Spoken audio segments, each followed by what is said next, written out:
Il est 19h30, bienvenue si vous nous rejoignez. Au sommaire ce soir, la mauvaise surprise des habitants de Koné. Depuis 2 jours, c'est de l'eau rouge qui coule de leur robinet. La prévention de la délinquance, il en a été question au Congrès hier. Pour en parler, savoir quelles sont les pistes envisagées, le président du gouvernement en charge de ce dossier est notre invité. Philippe Germain, bonsoir. Bonsoir. Je crois que la première chose qu'il faut rappeler, c'est notre trop grande tolérance aux conduites à risque, la tolérance de notre corps social vis-à-vis de l'alcool, de la consommation de cannabis, de la vitesse et même de la violence. Je vais quand même vous donner quelques chiffres.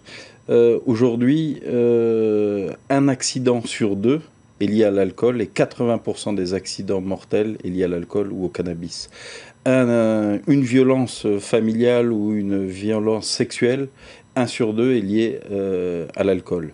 Un chiffre exorbitant, c'est que 4500 Calédoniens sont conduits chaque année en cellule de dégrisement, ce qui représente à l'échelle nationale un Calédonien sur 7 Français qui est conduit en cellule de dégrisement. Donc on a un véritable problème avec l'alcool. Donc quelle piste ? Donc les pistes qui sont ressorties du Congrès, elles sont au niveau de 2. La première, c'est d'abord comprendre les raisons et les causes de cette délinquance particulière à la Nouvelle-Calédonie. Ça nous prendra un peu de temps. La deuxième, c'est la proposition du gouvernement qui a été retenue, c'est de bâtir un véritable plan de prévention de la délinquance et je devrais le présenter en mars au Congrès. Un plan qui s'articule d'abord autour de la coordination de nos actions, de celles de l'État, de celles du gouvernement, bien sûr, des provinces, des communes, des autorités coutumières. Oui, mais ça n'a pas été fait. Ça ne se fait pas, le dialogue ne passe pas ? Si, mais c'est un manque d'habitude. Voilà. En tout cas, il faut le mettre en place. Il faut ensuite tenir compte de ces rapports et adapter notre politique de prévention, d'accompagnement et de sanctions dans nos différentes politiques publiques.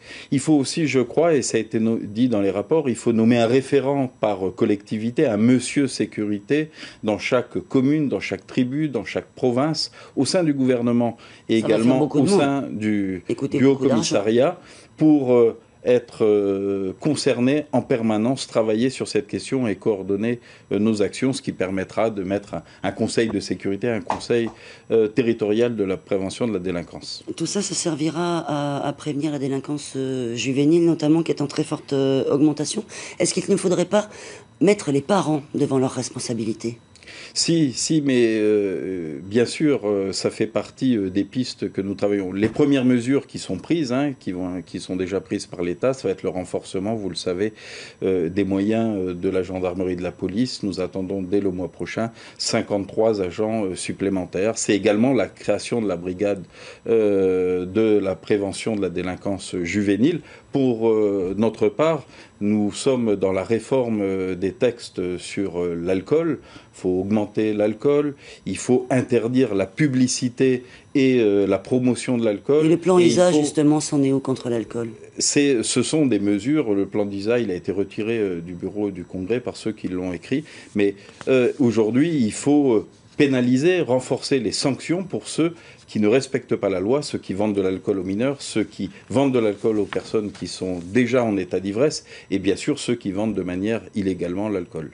Alors en parlant de répression dans le monde kanak, on le sait, il y a des moyens parfois radicaux, mais qui apparemment fonctionnent, paraît-il. Par exemple, le traditionnel asticage, comme on dit, direction Lifou. On revient tout de suite après. Philippe Kunzmann.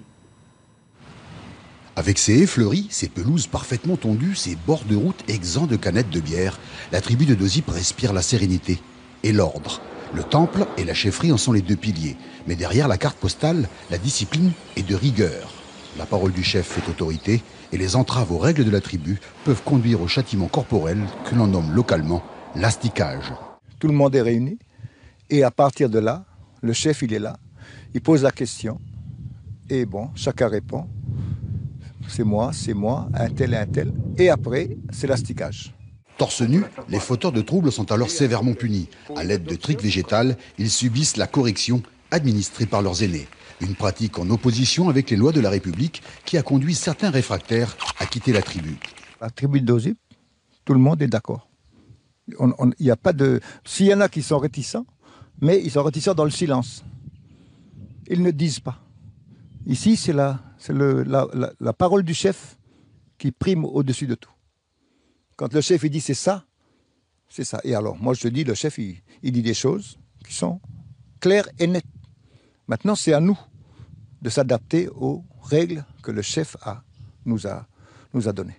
Que celui qui va aller porter plainte à la gendarmerie, eh bien, il part en sachant que dès qu'il revient, il prend ses bagages et il dégage de la tribu. Point. Part. Ultime châtiment, chassés de leur tribu, les réticents peuvent être amenés à changer de nom. Quant aux aînés, ils peuvent également être soumis à cette pratique. Étant responsables de leurs jeunes, le chef peut les punir pour manquement à leur devoir d'éducation. À l'heure de la fessée interdite, cette pratique ancestrale fait l'objet de nombreuses critiques, notamment de la part des Occidentaux. Mais face à une jeunesse qui ne reconnaît pas l'autorité de l'uniforme, force est de constater que le travail des autorités coutumières aux îles reste un garde-fou. Ce n'est pas quand l'arbre est adulte qu'il faut le redresser. Philippe Germain, selon vous, est-ce qu'il faudrait généraliser cet asticage ? Il ne m'appartient pas de répondre à cette question. Par contre, je ne sais pas si le modèle des îles Loyauté est transposable sur la Grande Terre, où on sait que les tribus, les familles sont beaucoup plus déstructurées, notamment à cause de l'accès à l'emploi. Ce symbole de la répression vraiment à la bêtise. Il y a bêtise, il y a sanction. Oui, c'est une forme. Maintenant, il faut voir aujourd'hui avec les différentes autorités coutumières et politiques comment cette question doit être étudiée et abordée.